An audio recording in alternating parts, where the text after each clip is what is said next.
చెప్పడం తప్ప అసలు మా ఇంట్లో అక్కడ ఏం జరిగింది అన్నది నాకు చూడలేదు. మీ ఏరియాలో అసలు మొత్తం ఎంతమంది ఎంప్లాయీస్ పనిచేస్తూ ఉంటారు సార్ అసలు అక్కడ కింద? యాక్చువల్లీ ఒక బ్రిగేడ్ కి అయితే ఒక షిఫ్ట్కి ఓన్లీ 10 ఎంప్లాయీస్ 50 మంది అలా చేస్తారండి. ఇంకా కాంట్రాక్ట్ చెప్పనవసరం లేదు, చాలా మంది ఉంటారండి. ఇంటి నుంచి వాళ్ళు ఒక 50 మంది 60 మంది వరకు ఉంటారండి. వాళ్ళు ఏంటంటే రకరకాల ఆ టైంలో వేరే ప్లేస్ లో చేయడం వల్ల ఎవరికి కావలేదు. ఆ 2 మెషిన్లు దానికి ఉన్న వాళ్ళకి మాత్రం ఇలా జరిగింది. అంటే ఇప్పుడు స్టీల్ ప్లాంట్ కట్టి 40 సంవత్సరాలు అవుతుంది అంటే అత్యంత పురాతనమైన ఇవి కాబట్టి ఇలా జరిగింది అనుకుంటున్నా. దాని గురించి మీరు ఏమంటారు సార్? అసలు అలాగని చెప్పడానికి లేదండి, అది పురాతనమే ఏం కాదండి. ఎప్పటికప్పుడు వాళ్ళు మారుస్తుంటారు, టైం మార్చుకుంటారు, గాడికి మార్చుకుంటారు. దానివల్లే జరిగిందనే పాత్ర అని చెప్పేసి జరిగిందనే మేమేం చెప్పలేదు. ఓకే అండి. అదే ప్రధానంగా మనం చూసుకుంటున్నాం అట్లయితే ఇక్కడ ఎందుకంటే మనం చూస్తున్నాము ఆ జరిగిన సంఘటనలు అయితే అత్యంత భయంకరమైన సంఘటన అయితే ఉన్నాము. ఆ టైంలో మేము చూసుకుంటున్నాం. అక్కడ అయితే ఆ టైంలో మేము స్పాట్ లో ఉండటం కూడా జరిగింది. అందులో మాకు ఏం అర్థం కాలేదు. ఒకసారి భారీ స్వేదం లాంటి చంపు రావటం, ఒక్కసారిగా అదంతా వేడి ఒక లావాలాగా అందరు కూడా బయటకు రావడం జరిగింది. మనతో పాటు ఇంకో ఆయన చదవగలరు, అసలు మనతో పాటు ఉన్నారు. సార్ చెప్పండి సార్, అసలు అక్కడ ఏం జరిగింది, మీరు ఎక్కడ ఉన్నారు అప్పుడు? యాక్చువల్గా సార్ మెషిన్ ఫ్రీగా ఉంటాను. ఓకే, ఫ్రీగా ఉంటాను. ఎంత దూరం ఉంటుంది సార్? 2 కి 3 కి 200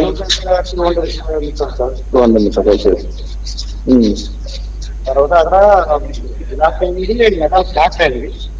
డైరెక్ట్ మెషిన్ ఫ్రీగా ఫ్లాట్ అయింది. ఆ టైంలో మనం చాలా జరగడం అంటే కలర్ జరిగిపోయింది.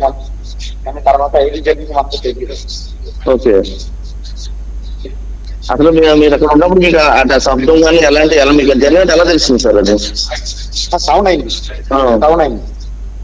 డైరెక్ట్ తర్వాత సౌండ్ అయింది, తర్వాత డైరెక్ట్ బ్లాక్ అయింది. ఓకే, మీరు అయిపోయారండి. మీకు అంబులెన్స్ తీసుకొచ్చారా? మీరు అక్కడ నుంచి ఎలా వెళ్ళారు అసలు? యాక్చువల్గా హాస్పిటల్ నుంచి అంబులెన్స్ తీసుకొచ్చారు. అంటే మీతో పాటు ఎంత ఉన్నారు? యాక్చువల్గా మెషిన్ కూడా ఎంతమంది పనిచేస్తారు? మా మెషిన్ అయితే 5 మంది, 40 పైన 50 కాబట్టి పరిస్థితి ఎలా ఉంది సార్ మీకు? నాకు పర్లేదు.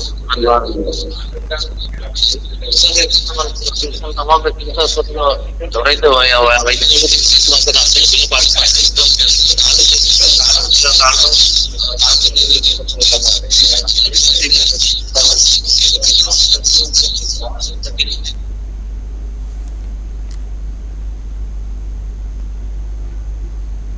Right, Naidu, thank you.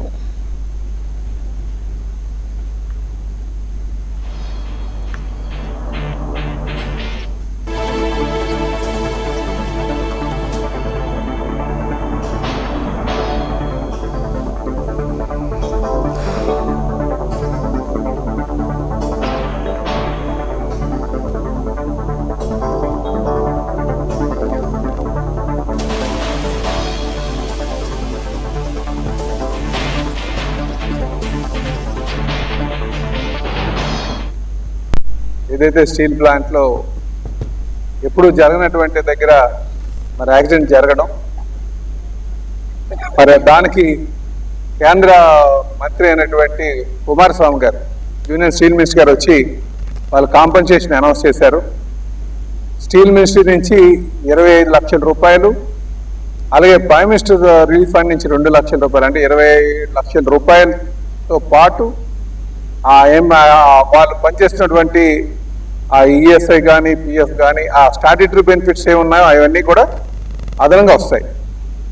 దీంతో పాటు చనిపోయినటువంటి వారికి కుటుంబానికి ఎవరైతే వాళ్ళు సిఫార్సు చేస్తారో వాళ్ళకి ఒక పర్మనెంట్ ఉద్యోగం, అలాగే వాళ్ళ పిల్లలకి ఉచిత విద్య, అలాగే అకామిడేషను కూడా ఉచితంగా ఇస్తానని చెప్పేసి వాళ్ళు చెప్పడం జరిగింది.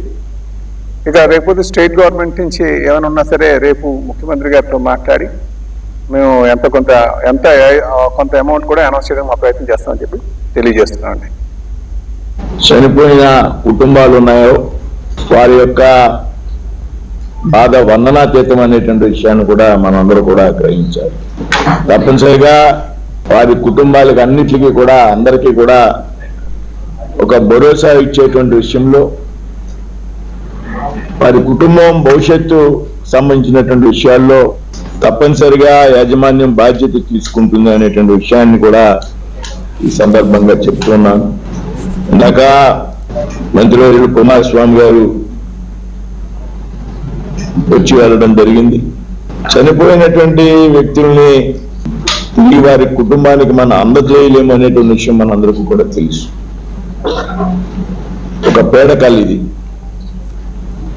స్టీల్ ప్లాంట్ ఒక గాడిని పడుతున్నటువంటి ఈ సందర్భంలో, ఈ సమయంలో లాభాల బాటలో ముందుకు వెళుతుంది. రాబోయేటువంటి రోజుల్లో మన జనవరి నుంచి కూడా లాభాలు మొదలయ్యాయి.